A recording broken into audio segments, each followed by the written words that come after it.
আজকের প্রসঙ্গ অনুষ্ঠানে শুনবেন বিশেষ আলোচনা অযোধ্যা থেকে ইউনেস্কো ভারতের সাংস্কৃতিক ঐতিহ্যের বহিঃপ্রকাশ। আইনজীবী দেবজিৎ সরকারের সঙ্গে কথা বলেছেন কল্যাণ লাহা। 2025 বর্ষ ভারতের ঐতিহ্যগত এবং সাংস্কৃতিক দিক থেকে এক গুরুত্বপূর্ণ বর্ষ। এই বছর অযোধ্যা থেকে ইউনেস্কোর যাত্রা দেখেছে ভারতবর্ষ। অযোধ্যায় প্রধানমন্ত্রী নরেন্দ্র মোদীর হাতে রাম জন্মভূমি মন্দিরের ধর্মধ্বজা উত্তোলন থেকে শুরু করে দীপাবলিকে ইউনেস্কো ওয়ার্ল্ড হেরিটেজের তকমা, এরকম আরো অনেক নিদর্শন রয়েছে। আজ এই নিয়ে আলোচনায় আমাদের মধ্যে রয়েছেন বিশিষ্ট আইনজীবী দেবজিৎ সরকার। আপনাকে আকাশবাণীতে স্বাগত। বন্দে মাতরম। নমস্কার দেবজিৎ বাবু, প্রথমেই আমি আপনাকে জিজ্ঞেস করব যে অযোধ্যার রাম মন্দিরে প্রধানমন্ত্রী নরেন্দ্র মোদী গৈরিক ধর্মধ্বজা উত্তোলন করেছেন এবং এই অযোধ্যা রাম জন্মভূমি মন্দিরকে কেন্দ্র করে পর্যটনের বিকাশ দেখতে পাচ্ছি। এই বিষয়ে আপনার কাছ থেকে কিছু জানতে চাইব। অযোধ্যায় রাম মন্দির নির্মাণ এবং তারপরে যে ধর্মধ্বজা উত্তোলন, যা কিনা ভারতের সাংস্কৃতিক আত্মবিশ্বাসের প্রতীক, তাকে কেন্দ্র করে যে ভারতের সাংস্কৃতিক, ঐতিহাসিক ও সভ্যতাগত উত্তরাধিকারে একটি বিস্তৃত এবং বিশদ রূপরেখা উত্থাপিত হয়েছে সারা পৃথিবীর বুকে, সেখানে কিনা ভারতের জাতীয় পুনর্জাগরণ, ভারতীয় ঐতিহ্যের সংরক্ষণ, ভারতের গভীর সংযোগ স্পষ্টভাবে প্রতিফলিত হয়েছে। বিভিন্ন রকম বিচারধারার মধ্যে সংঘাত, যে ধ্বংসপ্রাপ্ত রাম মন্দিরকে পুনঃপ্রতিষ্ঠা করার জন্য রাজনৈতিক এবং সামাজিক যে আন্দোলন, সেসবকে পেরিয়ে আজকের অযোধ্যা কেবল একটি নগরী নয়, একটি শহর নয়, এটি ভারতীয় সভ্যতার একটি আত্মিক কেন্দ্ররূপে আত্মপ্রকাশ করেছে। রামায়ণের যুগ থেকে আজ পর্যন্ত অযোধ্যা ধর্ম, সংস্কৃতি ও নৈতিক চেতনার এক অবিচ্ছেদ্য অঙ্গ হিসেবে তার ধারাকে বজায় রেখেছে। আমরা দেখেছি যে প্রধানমন্ত্রী শ্রী নরেন্দ্র দামোদর দাস মোদী যখন রাম মন্দিরের ধর্মধ্বজা উত্তোলন করছিলেন, তখন সারা ভারতবর্ষ শুধু নয়, জাতি, বর্ণ, সম্প্রদায় নির্বিশেষে সমস্ত পৃথিবী ভারতের এই সাংস্কৃতিক আত্মবিশ্বাসের প্রতীক ধর্মধ্বজাকে উল্টে রেখে তার প্রতি সংহতি এবং বিনয়বদ্ধ অবস্থায় সেটাকে দেখেছে, সেটাকে আত্মীকরণ করার চেষ্টা করেছে। কেন্দ্রীয় সরকার যথাসাধ্য চেষ্টা করেছেন ভারতের যে সভ্যতা, সংস্কৃতির যে উত্তরাধিকার সারা পৃথিবীর কাছেই তুলে ধরতে। দেবজিৎ বাবু, আরেকটি বিষয়, দীপাবলি, আলোর উৎসব, এই বছর ভারতের 16তম বিষয় হিসেবে ইউনেস্কোর ওয়ার্ল্ড হেরিটেজের তকমা পেয়েছে, ইনট্যাঞ্জিবল কালচারাল হেরিটেজ। শুধু আজকে ইউনেস্কোর ওয়ার্ল্ড হেরিটেজের তকমা না, এর আগেই আমরা দেখেছি যে দীপাবলির সময় সারা বিশ্ব জুড়ে, এমনকি রাষ্ট্রসংঘেও দীপাবলি পালন করা হয়। তো আমাদের ভারতবর্ষের সাংস্কৃতিক ঐতিহ্য বিশ্বের অঙ্গনে স্থান পাচ্ছে, এই বিষয়ে আপনি কি বলবেন? দীপাবলি কেবল তো কোনো ধর্মীয় উৎসব নয়, দীপাবলি একটি আলোর মাধ্যমে অন্ধকার জয়ের প্রতীক। সারা বিশ্বে বিভিন্ন সময় বিভিন্ন সম্প্রদায় এই রকম আলোর উৎসব পালন করেন, কিন্তু ভারতবর্ষে সারা পৃথিবীর উন্নয়ন কল্পনা করে সারা পৃথিবীতে এই জিনিসটাকে এগিয়ে নিয়ে যাওয়া হয়েছে যে আলোর মাধ্যমে অন্ধকার জয় যে প্রতীকী উৎসব, সেটাই দীপাবলি। ইউনেস্কোর বিশ্ব ঐতিহ্য তালিকায় আপনি যেরকম বললেন, দীপাবলির সঙ্গে ভারতীয় লোক সংস্কৃতি এবং আধ্যাত্মিকতার আন্তর্জাতিক স্বীকৃতি বলেই গণ্য করা হয়। এই যে ইনট্যাঞ্জিবল কালচারাল হেরিটেজ, যাকে কিনা স্পর্শ করা যায় না, যে জিনিসটাকে অনুভব করতে গেলে তার পাশে বসে, তার কাছে বসে, তার সঙ্গে একাত্মীকরণ ঘটিয়ে নিজের অনুভব করতে হয়, সেই জিনিস সারা পৃথিবী আজকে অনুভব করছেন। এবং শুধু ভারতবর্ষ নয়, বিশ্বের মানচিত্রে ছড়িয়ে থাকা প্রথম শ্রেণীর সমস্ত রাষ্ট্রেই আজকে দীপাবলিকে আলাদা উৎসবের মান্যতা দেওয়া হয়েছে এবং তারা সেটা পালন করছেন।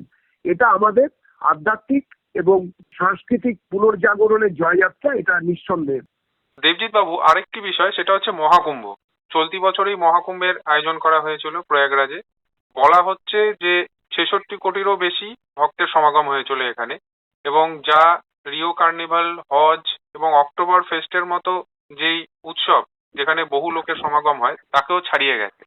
এই বিষয়টি ভারতের ঐতিহ্যগত এবং সাংস্কৃতিক দিক দিয়ে কতটা গুরুত্বপূর্ণ? কুম্ভ মেলা মানব সভ্যতার অন্যতম প্রাচীন ও বৃহত্তম ধর্মীয় সমাবেশ বলে গণ্য করা হয়। তিথি নক্ষত্র দেখে কোটি কোটি তীর্থযাত্রী, সাধু, সন্ন্যাসী এবং সাধারণ মানুষ এই মহাযজ্ঞে অংশগ্রহণ করেন। এটি কেবল ধর্মীয় অনুষ্ঠান নয়, বরং ভারতীয় সামাজিক ঐক্য এবং সহনশীলতার একটা জীবন্ত উদাহরণ বলা যেতে পারে। আপনি দেখবেন এখানে বহু মানুষ, বহু সাধু সন্ত সমাবেশ হয়, বহু তীর্থযাত্রী সমাবেশ হয়, সম্প্রদায়গতভাবে এক যারা নন, যারা আলাদা, কেউ শৈব, কেউ শাক্ত, কেউ গাণপত্য, কেউ সৌর, কেউ পরম বৈষ্ণব বা কেউ উদাসীন, বিভিন্ন সম্প্রদায় ঈশ্বরের অস্তিত্বে বিশ্বাস করুক কিংবা না করুক, অথবা অজ্ঞেয়বাদীও যদি কেউ থাকেন, সবাই মহাকুম্ভে আসেন মানুষকে কাছ থেকে দেখতে, মানব সভ্যতার অংশ হিসেবে কাছ থেকে সেটাকে অনুভব করার জন্য। এইরকম একটা পরিস্থিতিতে যে মহাকুম্ভ এই বছরেরই আমরা দেখতে পেয়েছি, এবং সেটার একটা অদ্ভুত গুরুত্ব এই জন্য যে রাষ্ট্রীয় উদ্যোগে, রাষ্ট্রীয় স্তরে কেন্দ্র এবং উত্তরপ্রদেশ সরকার তারা যৌথভাবে সময় যারা যান তীর্থযাত্রী তাদের খুব কষ্ট হয়। প্রথমত শীত থাকে, প্রচন্ড ঠান্ডা, এবং তারপরে থাকার ব্যবস্থা ইত্যাদি। তীর্থযাত্রী ছাড়াও যারা যান তাদের এই সমস্যা হয়। তারা যাতে এবারে সমস্যা না পোয়াতে হয় তাদের, সেই জন্য পুরো প্রয়াগরাজ শহরকে জুড়ে যে বিপুল কর্মযজ্ঞ করা হয়েছিল, তার ফলে মানুষের সময়, সুবিধা এবং অন্যান্য জিনিসের যে ব্যবস্থা হয়েছিল তাতে সাধারণ মানুষ এবং বিদেশ থেকে আসা যারা তীর্থযাত্রী কিংবা যারা পর্যটক এবং যারা সাধু সন্ত ইত্যাদি যারা রয়েছেন ধর্মীয়ভাবে, তারা সবাই খুশি হয়েছিলেন। এই কোটি কোটি তীর্থযাত্রীকে মানে তাদের ম্যানেজ করা, তাদের যাতায়াতের ম্যানেজমেন্ট তৈরি করা, একটা পদ্ধতি তৈরি করা, এটা তো ছেলে খেলা নয়, সেটা এনারা করেছেন। ইউনেস্কোর ইনট্যাঞ্জিবল কালচারাল হেরিটেজ যেটা নিয়ে আমরা কথা বলছি, সেই তালিকায় কুম্ভ মেলার অন্তর্ভুক্তিও ঘটেছে। এটা ভারতের আধ্যাত্মিক ঐতিহ্যকে বিশ্ব দরবারে প্রতিষ্ঠিত করেছে, এটাতে কোনো সন্দেহ নেই। এবার আমরা একটু ইতিহাসের দিকে যদি চলে যাই, তাহলে হচ্ছে মারাঠা মিলিটারি ল্যান্ডস্কেপ ভারতে, তাকেও ইউনেস্কো ওয়ার্ল্ড হেরিটেজের তকমা দেওয়া হয়েছে। এইটা মারাঠাদের যে সামরিক বীরত্ব তাকে সিগনিফাই করছে। কিন্তু মারাঠা শক্তি যে সময় সংহত হয়েছিল, সেটা শুধু মারাঠা শক্তি হিসেবে ছিল না। বৈদেশিক আক্রমণের বিরুদ্ধে দাঁড়িয়ে একটা বেশ কিছু বছর ধরে যারা এই ভারতবর্ষের মধ্যে নিজেদের সংগত করতে পেরেছিলেন বিদেশি আক্রমণকারীরা, তাদের সম্ভব সংগঠিত একটি প্রশাসনিক দক্ষ এবং দুর্গ রচনা, দুর্গ তৈরি, দুর্গ দখল, পাহাড়ি যুদ্ধের কৌশল, এমনকি নৌ যুদ্ধের জন্য যে পদ্ধতিগত ভাবে ইউরোপিয়ান সিস্টেমকে আত্মীকরণ করা, এক অদ্ভুত এক প্রতিরক্ষা ইতিহাসের এক অনন্য অধ্যায়।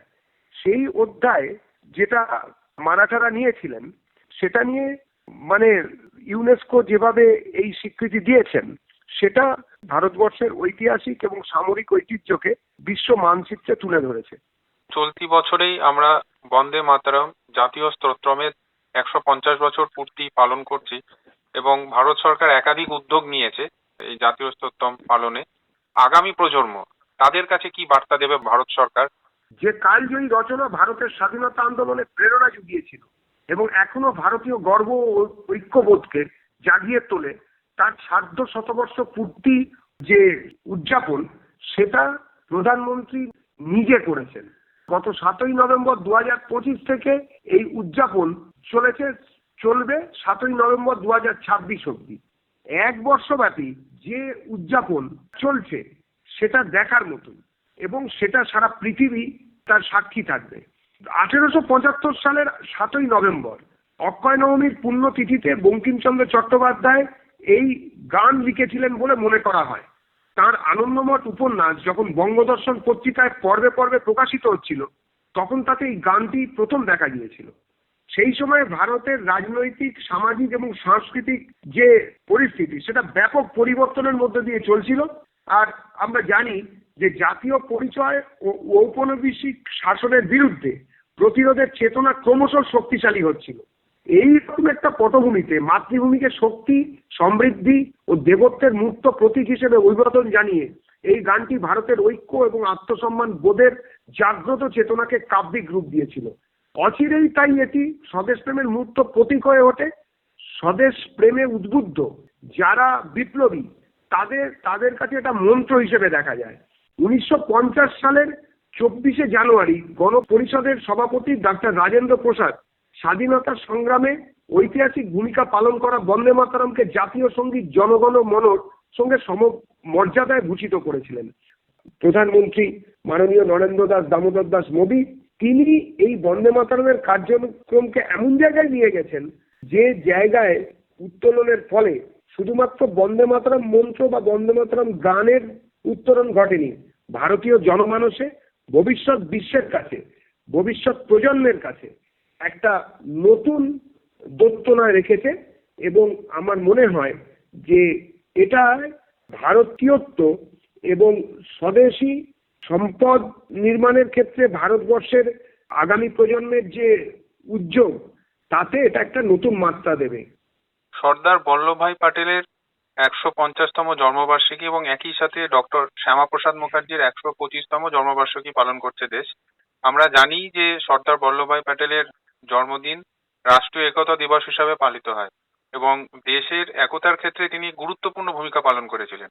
বর্তমানে বিভিন্ন বিচ্ছিন্নতাবাদী শক্তি ভারতের একতাকে যেভাবে নষ্ট করার চেষ্টা করছে, ভারত সরকার এই দিনগুলিকে পালনের মধ্যে দিয়ে কি বার্তা দিতে চাইছে? স্বাধীন ভারত তৈরি হবার পরে বিভিন্ন দেশীয় রাজারা তারা ভারতের সঙ্গে কিভাবে যুক্ত হবেন, আদৌ যুক্ত হবেন কিনা ইত্যাদি নিয়ে বহু চিন্তা থেকে যায় এবং অনেক কিন্তু ছিল। সেইগুলোকে দূরীকরণ করা, দেশীয় রাজাদের সঙ্গে কথা বলা এবং আমাদের এই ভারতের বর্তমান যে রূপ, সেই রূপকে রূপদান দেওয়ার ক্ষেত্রে সর্দার বল্লভভাই প্যাটেলের যে অবদান তা জাতি কোনোদিন ভুলবে না। এখন আমরা বলি একটা ঐক্যবদ্ধ ভারত, সেই ভারতের ঐক্যের স্থপতি যিনি দেশীয় রাজ্যগুলোকে একত্রিত করে আধুনিক ভারতের ভিত্তি স্থাপন করেছিলেন, যিনি বহু ক্ষেত্রে হায়দ্রাবাদ অন্যান্য ক্ষেত্রেও সরাসরি তার লৌহ কঠিন মানসিকতার প্রকাশ ঘটিয়েছিলেন, যিনি তৎকালীন সরকারের অনেক ক্ষেত্রে সিদ্ধান্তের উল্টো দিকে পরিপূর্ণভাবে বিপ্রতিতে দাঁড়িয়ে ভারতের রাষ্ট্রীয় একতাকে মর্যাদা দেবার যেসব মানবিন্দু, যার মধ্যে অন্যতম হচ্ছে সোমনাথ মন্দির, তাকে পুনরুদ্ধার করেছিলেন। এগুলো ভারত রাষ্ট্রের বর্তমান এবং ভবিষ্যৎ প্রজন্ম কোনোদিন ভুলবে না। কিন্তু আমাদের বর্তমান প্রজন্মের এটা দায়িত্ব, যাদের হাতে ভারত রাষ্ট্র তৈরি হয়েছিল তাদেরকে সামনে আনা, তাদের যাতে ভবিষ্যৎ প্রজন্ম খুব ভালো করে জানতে পারেন যে তারা কি করেছিলেন, সেটা সামনে আনা। যেমন ভারত কেশরী ডক্টর শ্যামাপ্রসাদ মুখার্জি, যিনি কিনা সব থেকে কনিষ্ঠতম ভাইস চ্যান্সেলর ছিলেন কলকাতা বিশ্ববিদ্যালয়, যিনি একজন বিদ্যা বিশারদ ছিলেন, যিনি কিনা কলকাতাতে বাংলা ভাষায় যেসব আমরা কলকাতা ইউনিভার্সিটির তরফ থেকে বাংলা ভাষায় যেসব শব্দ আমরা ব্যবহার করি, সেটা বিজ্ঞান ক্ষেত্রে হতে পারে কিংবা আমাদের কলা ক্ষেত্রে বা আমাদের বাণিজ্যের যেসব সাবজেক্ট আছে, অর্থাৎ সায়েন্স, আর্টস এবং কমার্সের যেসব বাংলা পরিভাষা আমরা আজকের দিনে অবধি ব্যবহার করি, সেটা শুরু করেছিলেন ডক্টর শ্যামাপ্রসাদ মুখোপাধ্যায়। আমরা জানিও না অনেকে যে মাধ্যমিক যে আমরা পরীক্ষা দিই, সেই মাধ্যমিক বোর্ড অর্থাৎ মাধ্যমিক শিক্ষা পর্ষদ তৈরি হয়েছিল শ্যামাপ্রসাদের হাতে। দামোদর ভ্যালি কর্পোরেশন, দুর্গাপুর সহ বহু জায়গায় বহু কাজ, বহু ছোট বড় সংগঠন, IIT খড়গপুর, এই ইত্যাদি সবকিছুর সঙ্গেই ডক্টর শ্যামাপ্রসাদ মুখার্জির চিন্তাধারা এক অনস্বীকার্য ভূমিকা রাখে।